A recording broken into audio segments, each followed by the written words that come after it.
నా ప్రభువుని ఎవరు ఎత్తకెళ్ళారో చెప్పు, నేను మోసుకొని వెళ్తాను. వెంటనే ప్రభు ఆమెలో ఉన్న ఆసక్తిని బట్టి ఈ పునరుద్ధాన సువార్తను నువ్వు మోసుకుపో చాలు అనుకొని ప్రభు మరియా అన్నాడు. వెంటనే ఆ స్వరాన్ని పసిగట్టింది.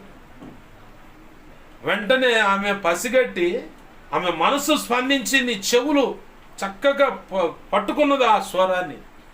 వెంటనే బోధకుడా అంది. బోధకుడా అని స్వతంత్రాన్ని దగ్గర పోతే, ఆగాగు, మహిమదేహంతో ఉన్నాను, తండ్రి దగ్గరికి వెళ్ళి రావాలి, నా సహోదరులతో నా స్నేహితులైన ఈ 11 మంది వారితో నేను ఎక్కడైతే కలుస్తానన్నాను అక్కడ కలుస్తానని చెప్పు వెళ్ళి అని చెప్పి అన్నాడు.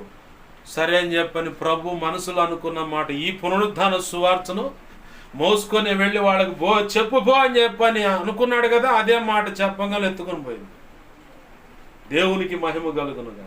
ఈ ఉదాంతంలో నాకు బాగా నచ్చిన సందర్భం